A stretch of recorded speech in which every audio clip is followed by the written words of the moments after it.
रयत एसटेक मध्ये आपणा सर्वांचं स्वागत।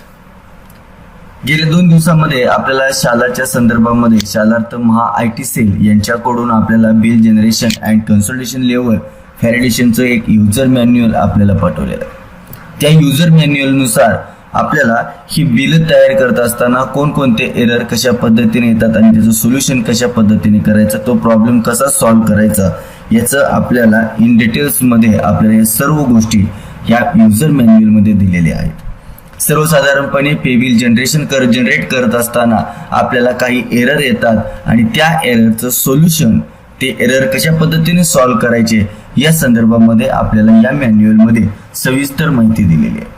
काही आपण यामधील हे जे काही एरर्स आहेत आपण लाईव्ह मध्ये आपण या सर्व गोष्टी आपण चेकआउट देखील करू शकतो।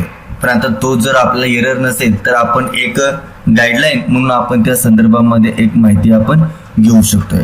सुरुवातीला पाहूया आपण याच्यामध्ये या सर्व प्रकारे हे जे काही एरर आहेत किंवा या वेतन बिलाच्या संदर्भामध्ये आपल्या डीडीओ लॉगिनला हे बिल जनरेट करत असताना कोणकोणत्या प्रकारचे एरर येतात आणि सिस्टम आपल्याला कोणत्या पद्धतीने हे एरर आपल्याला दाखवते, त्याचा अर्थ आपण काय समजून घ्यायचा। काही एरर आला की आपलं बिल फॉरवर्ड होत नाही किंवा ते जनरेट होत नाहीये, अशा पद्धतीचे आपल्याला काही मेसेज येत असतात।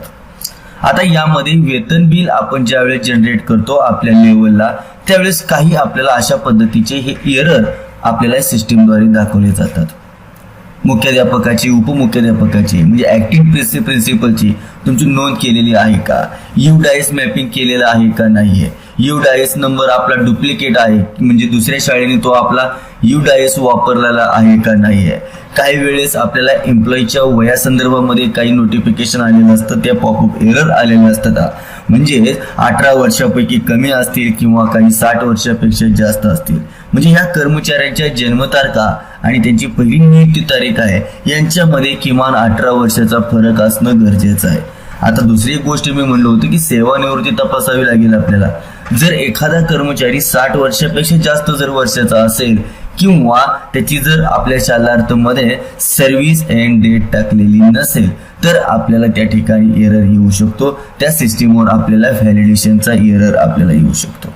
मग यामध्ये आपल्याला हे जे काय सिस्टीम मध्ये जर काही एरर आले, बिल जनरेट करत असताना काही आपल्याला एरर आले की आपलं बिल त्या ठिकाणाहून पुढे जात नाही किंवा ते तयार होत नाहीये, मग हे सगळे जे काही एरर आहेत हे व्हॅलिडेशन करण्यासाठी आपल्याला कशा पद्धतीने काम करायचं आहे त्या संदर्भामध्ये या महा आयटी सेल कडून शालार्थीच्या अत्यंत चांगल्या पद्धतीची माहिती आपल्याला या युजर मॅन्युअल मध्ये देण्यात आलेली आहे। दुसरा आणखी एक पॉइंट की आता नव्यानेच आपल्याला हे जे काही पेबिल मधील आपले जे काही एम्प्लॉई आहेत या शालार्थ मधील त्या सर्वांचं personal digitalisation of service record, सर्वांचे डिजिटल डॉक्युमेंटचे हे सगळं काम पूर्ण झालेलं आहे का आणि ते काम पूर्ण होऊन ते हायर अथॉरिटीकडे म्हणजे DDO 2 कडे ते फॉरवर्ड केलेली आहे का। जर हे तुमच्या सर्व एम्प्लॉईचं सर्वांचं जर झालं असेल तर तुम्हाला मार्च एंडिंग म्हणजे मार्चच्या बिलामध्ये तुम्हाला कुठल्याच प्रकारचा एरर येणार नाहीये। जर हे तुम्ही काम केलं नसेल तर तुम्हाला एरर मात्र नक्की येणार। बिल कन्सल्टेशन अथॉरिटी बिल कन्सल्टेट करत असताना आपल्या काही बाबी आपल्याला या ठिकाणी चेक करत असतात। आता सुरुवातीला आपण म्हटलं की कशा पद्धतीने आपल्याला पाहायचंय। जर समजा आपल्याला अशा पद्धतीचा एरर आला, कोणत्या प्रकारचा एरर आला, तिचा हा पॉपअप मेसेज येतोय। मग हा पॉपअप मेसेज आल्यानंतर आपल्याला काय करायचं, बिल जनरेट होणार नाहीये, मग हा प्रॉब्लेम आपल्याला सॉल्व्ह करावा लागेल।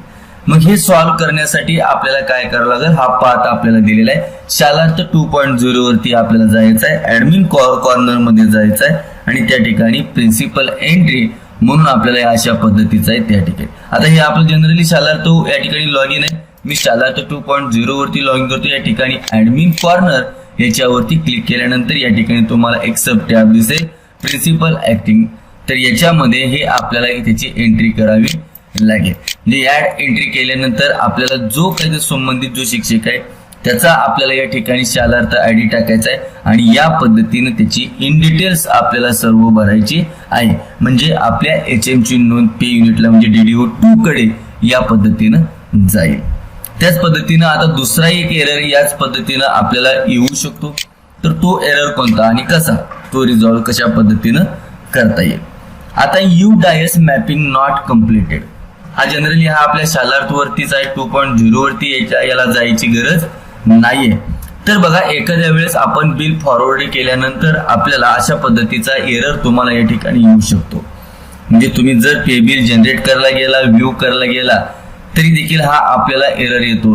जर UDIS व्हेरिफिकेशन जर तुमचं कंप्लीट नसेल तर तुम्हाला सिस्टीम ही व्हॅलिडेशन तुम्हाला एक एरर दाखवेल. तो अशा पद्धतीचा एरर हे तुम्ही पे बिल जनरेशन करायला लागला की तुमच्या समोर अशा पद्धतीचा एरर येईल. आपल्या शाळेचे UDIS कोड मॅपिंगचं काम पूर्ण झालेलं नाहीये, हे अगोदर तुम्हाला पूर्ण करून घ्यावे लागेल. मगच तुम्हाला या ठिकाणी बिल जनरेट करता येईल. मग ते कशा पद्धतीने आपल्याला या ठिकाणी करता येईल पहा. या ठिकाणी आपल्याला सिम्पली वर्क लिस्ट याच्यावरती जायचं आहे. त्यामध्ये आपल्याला दुसरा टॅब दिलेला आहे संच मान्यता इंटिग्रेशन आणि संच मान्यता UDIS कोड मॅपिंग हे आपल्याला करायचं आहे. चला तर पाहूया हे आपण प्रत्यक्ष कशा पद्धतीने आपल्याला करायचं आहे. नंतर संच मान्यता इंटिग्रेशन म्हणून आहे. या ठिकाणी संच मान्यता UDIS कोड मॅपिंग म्हणून हा दुसरा टॅब दिलेला आहे. या ठिकाणी आपल्या संच मान्यताचा कोड वगैरे ह्या सर्व आपल्या इन डिटेल्स आपल्याला याच्यामध्ये फिलअप करायचे आहेत. तरच तो एरर आपल्याला या ठिकाणाहून गेलेला दिसून येईल. जर तुमच्या या पे बिलाला UDIS कोड मॅप नसेल तर या ठिकाणी कोणत्याही प्रकारचा बिल जनरेट होणार नाहीये. आणि सर्वात प्रथम महत्वाचं म्हणजे या ठिकाणी जर तुमचं नॉट सेव्ह म्हणून असेल तर तुम्हाला ते काय करावं लागेल, हे सर्व माहिती भरून तुम्हाला ते save and next save and forward तुम्हाला करून घ्यावे लागेल. तर हा नंतर DDO2 लेवलवरून आपला हा प्रॉब्लेम हा एरर आपला या ठिकाणाहून जाईल. नाहीतर आपल्याला या ठिकाणी ही अप्रूव्हल अशा जोपर्यंत येत नाही तोपर्यंत तुम्ही ते बिल तयार करू शकणार नाही. जर तुम्हाला हे एरर येत नसतील तर याचा अर्थ तुमचं काम अगोदरच झालेलं आहे. अगोदर त्या गोष्टी तुम्ही केलेल्या आहेत आणि त्या अप्रूव्ह झालेल्या आहेत. त्यामुळे तुम्हाला ते संबंधित एरर नाही आले तरी टेन्शन घेऊ नका. एरर आले तरी आहेच, मात्र एरर नाही आले तर घेतला जाईल. याच पद्धतीनं UDIS कोडच्या संदर्भामध्ये जर आपल्या शालार्थ बिलला UDIS जर मॅप नसेल तर हे बिल जनरेट होत असताना हा आपल्याला व्हॅलिडेशनचा एक मेसेज दिसेल. यामध्ये आपल्या शाळेचा UDIS क्रमांक हा इतर शाळेच्या UDIS ला तो लिंक झालेला आहे का, तो बरोबर आहे का, किंवा आपला UDIS कोणी वापरलेला आहे का, हे सगळं व्यवस्थित आपण चेकआउट करून घ्यायचंय. आपल्याला तुम्हाला या पद्धतीने या ठिकाणी दाखवतील. हाच UDIS दुसऱ्या स्कूलला जर कुठे यूज केलेला असेल तर तो तुम्हाला खालील पद्धतीने या ठिकाणी मेन्शन पण करतील. मग त्या पद्धतीनं आपल्याला त्या देखील गोष्टीचा विचार करणं किंवा ते योग्य आहे का बरोबर आहे ते आपल्याला या ठिकाणी सांगणं गरजेचं आहे. म्हणजे आपला हा UDIS चा जो काय व्हेरिफिकेशन आहे हे देखील होणं अत्यंत महत्वाचं आहे. त्याशिवाय आपल्याला या ठिकाणचा हा एरर जाणार नाही आणि तुम्हाला बिल देखील त्या ठिकाणी जनरेट होणार नाही. म्हणजे ह्याचं सोल्युशन करण्यासाठी आपल्याला कोणता मार्ग आहे तर तोच आता ज्या पद्धतीने आपण गेलो त्याच पद्धतीने त्या ठिकाणी आपल्याला जायचं आहे. वर्कशीट संच मान्यता इंटिग्रेशन आणि UDIS कोड मॅपिंग याच्यावरच आपल्याला ह्या सगळ्या गोष्टी करावायच्या आहेत. आता ह्या हायर अथॉरिटीचं फॉरवर्ड केल्यानंतर त्यांचं अप्रूव्ह झाल्यानंतर आपण हे बिल तयार करू शकतो.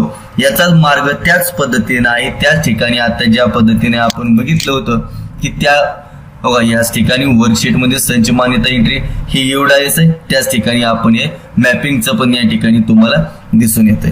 म्हणजे हे जरी असेल हे तुम्हाला शोधताना वगैरे त्या सगळ्या गोष्टी तुम्हाला दिसून येतील. या ठिकाणी हे अशा पद्धतीचं इथं करंट स्टेटस पाहिजे, काय ते अप्रूव्ड असं असणं गरजेचं आहे. चला आता नेक्स्ट आपण या ठिकाणचा पॉइंट पाहूया. नेक्स्ट आपल्याला या ठिकाणी केली होती की या संदर्भामध्ये तुम्हाला एज 18 पेक्षा कमी आणि जॉईनिंग डेट आणि तुमचे बर्थ इयर याच्यामध्ये जर 18 वर्षाचा डिफरन्स असेल तर काय करावे. जर अशा पद्धतीचा तुम्हाला त्यासाठी एरर येईल, please check date of birth and date of joining.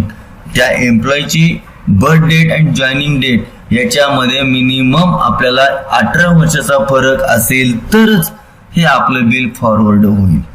म्हणजे जर जसा तो कुठला प्रॉब्लेमॅटिक एम्प्लॉई असेल तर तुम्हाला या पद्धतीचा एरर तुम्हाला आलेला दिसून येईल. या ठिकाणी डायरेक्ट त्याचे नाव देखील या ठिकाणी मेन्शन केलं जातं. आणि अगदी 60 वर्षानंतरच्या दोघांत एरर एकच, एजचं दोघांचं वयांचं एरर जे आहेत ते याच पद्धतीने येतील.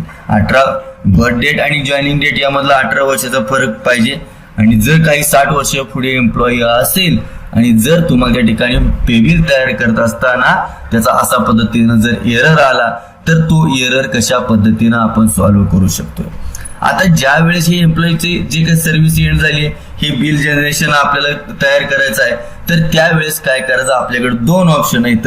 एक सर्व्हिस अँड डेट करेक्ट करावी लागेल आपल्याला, आणि त्या जर त्याच्यातून होत नसेल आणि त्याची सर्व्हिस खरंच एंड झालेली असेल तरी देखील त्याला आपण या बिल ग्रुप मधून त्याला डिटॅच करू शकतो. ते कशा पद्धतीने करायचं, अटॅच डिटॅच ह्या अनेक वेळा केलेल्या गोष्टी, त्यामुळे ते पुन्हा दाखवण्याची काही आवश्यकता नाही असं मला वाटतं. म्हणजे जर आता दुसऱ्या आणखी एक एरर तुम्हाला या ठिकाणी येण्याची शक्यता आहे, तो एरर कुठला आहे तर संच मान्यता. संच मान्यताप्रमाणे आपल्या या ठिकाणी शालार्थवरती पोस्ट मॅपिंग झालेलं आहे का हे देखील आपल्याला चेकआउट करायचं आहे. जर आपल्या स्कूलमध्ये सँक्शन पोस्ट पेक्षा जर तुम्ही बघा पेबिल मध्ये आपल्या जर पोस्ट जास्त जनरेट केल्या असतील तर तो आपल्याला हा संबंधित एरर तुम्हाला नक्कीच येणार. UDIS कोड आणि शालार्थ संच मान्यता पोर्टल यामध्ये हे आपल्याला हे सेम ह्या दोन्ही ठिकाणी एम्प्लॉयची संख्या सेम आहेत का, सँक्शनड आपल्या पोस्ट किती आहेत त्या संच मान्यतेनुसार तुम्हाला पाहावया लागेल. शालार्थ ऍप्लिकेशन की शालार्थ मध्ये आणि UDIS कोड मध्ये या संच मान्यता पोर्टलवरती आपल्या UDIS कोड करेक्ट चेकआउट बरोबर आहे का तो चुकीचा आहे त्यानुसार देखील पोस्ट आपल्याला कमी जास्त दाखवण्याचा इश्यू येऊ शकतो. जर समजा आपला UDIS कोड जर चुकला असेल आणि DDOने संच मान्यता इंटिग्रेशन आणि हे केल्यानंतर UDIS कोड मॅपिंग केल्याने या मार्गाने जाऊन आपण काय करू शकतोय, तो UDIS कोड अपडेट करू शकतोय. त्यासाठी आपल्याला त्यांना काय करावं, DDO2 लेवल कडून आपल्याला काय करावं लागेल, अप्रूव्हल घ्यावं लागेल. आणि म्हणजे हे देखील आपल्याला त्यामध्ये हे संच मान्यता आणि इंटिग्रेशन मध्ये दुसरा टॅब तुम्हाला या ठिकाणी आपण सध्या यापूर्वीच तुम्ही पाहिल्या. वर्कशीट मध्ये आल्यानंतर संच मान्यता इंटिग्रेशन आणि या ठिकाणी संच मान्यता पोस्ट मॅपिंग आणि संच मान्यता UDIS कोड मॅपिंग ह्या आपल्या बरोबर आहेत का नाही हेच आपण व्यवस्थितपणे आपल्याला चेक करून घेणं गरजेचं आहे. म्हणजे हे जे काही आपलं मॅपिंग आहे हे तुमच्या सर्व एम्प्लॉईचं मॅपिंग झालेलं आहे का नाहीये याची खात्री करून घेणं गरजेचे आहे. तरच तो काय होणार आहे, या ठिकाणचा एरर आपला गेलेला दिसून येईल. डेथ अँड अपॉइंटमेंट यामधला फरक 18 इयर असणं गरजेचं आहे. हे तुम्हाला यापूर्वीच आपण या संदर्भात बोललेलं आहे. तेच एरर आहेत. ही पेबिल जनरेशन करताना कशा पद्धतीने या संच मान्यतामुळे आपल्याला कोणकोणत्या प्रकारचे हे एरर येतात ते आपल्याला या ठिकाणी सजेस्ट केलेलं आहे. आता जर समजा आपल्या स्कूलमध्ये सँक्शनड पोस्टपेक्षा जास्त एम्प्लॉईचा असा पद्धतीने जर तुम्हाला एरर येत असेल बिल जनरेट केल्यानंतर तर काय करायचं आहे, तर ही UDIS आपल्या शालार्थवरती असणारे एम्प्लॉई आणि संच मान्यता पोर्टलवर असणारे एम्प्लॉई दोन्ही सेम आहेत का हे सर्वात प्रथम आपल्याला चेक करायचं आहे. मग आपल्याला सँक्शनड पोस्ट किती आहेत त्या एकूण काउंट करा. अशा पद्धतीचा एरर तुम्हाला बिल जनरेशन करण्यावेळेस तुम्हाला येतोय.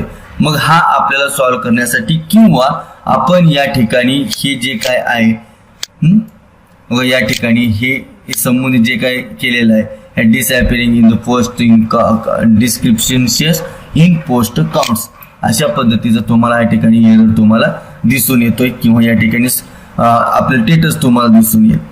मग हा एरर घालवण्यासाठी किंवा हा एररचं सोल्युशन करण्यासाठी आपल्याला ह्या सगळ्या गोष्टी आपल्याला माहिती असणं गरजेचं आहे. यामध्ये हे सगळं फॉरवर्ड करत असताना हे सगळं रेकॉर्ड करत असताना आपल्याला संच मान्यतेनुसार एकूण पोस्ट किती आहेत किती नाहीत, UDIS ला किती आहेत आणि यांचं या ठिकाणी आपल्याला दोघांचंही बरोबर किती पद्धतीनं मॅपिंग आहे का नाही हे आपल्याला पाहणं गरजेचं आहे. त्याच्यानंतर आपल्याला या ठिकाणी आणखी एक अशा पद्धतीचा एरर येऊ शकतो तुम्हाला. तर हा एरर आपल्याला जे काही डिजिटलायझेशन आपलं सध्या चालू आहे सर्व सेवकांचे, तर हे डिजिटलायझेशन कुठल्या एखाद्या जरी आपल्या सेवकाचं राहिलं तरी देखील आपल्याला हा एरर येऊ शकतो. त्यासाठी आपल्याला काय करायचं आहे, तर हे आपलं digitalisation of service record he status आपलं प्रत्येक एम्प्लॉईचं ओके आहे का, सगळ्यांचं सबमिट झालेलं आहे का, हे आपल्याला या ठिकाणी शालार्थ 2.0 वरती गेल्यानंतर तुम्हाला अशा पद्धतीचं या ठिकाणी तुम्हाला ही पूर्ण या ठिकाणी दिसेल. त्या संबंधित व्यक्तीचा जर त्याचं शालार्थ आयडी टाकून तुम्ही जर पाहिले तर या पद्धतीने हे ड्राफ्ट मध्ये आहे, हे रिजेक्ट झालेलं आहेत, काय ह्या सगळ्या कोणत्या ज्या काय गोष्टी आहेत या सगळ्याच्या सगळ्या आपल्याला काय करायचं ते करेक्शन करून यामधून आपल्याला पूर्णतः त्याची डिटेल्स करेक्ट बनणं आणि प्रत्येक डिजिटलायझेशन आपल्याला या ठिकाणी करायचं आहे. जर तुम्ही त्या पद्धतीने केलं नसेल किंवा काही जणांचं रिजेक्ट केलेलं असेल तर अशा एम्प्लॉईला आपल्याला या शालार्थ बिल मधून डिटॅच करूनच घ्यावं लागेल, तेव्हाच आपले हे प्रॉब्लेम सॉल्व्ह होतील. तर अशा पद्धतीने या व्हिडिओमध्ये शालार्थ महा IT सेल यांच्याकडून दिलेल्या युजर मॅन्युअल नुसार आपण आलेले एरर आपण सॉल्व्ह करू शकतो. आपल्या नक्की इतर मित्रांसोबत देखील हा व्हिडिओ शेअर करायला विसरू नका आणि सबस्क्राईब करा, म्हणजे पुढचे तुम्हाला अशाच पद्धतीचे व्हिडिओ तुम्हाला मिळतील. या ठिकाणी थांबूया. जय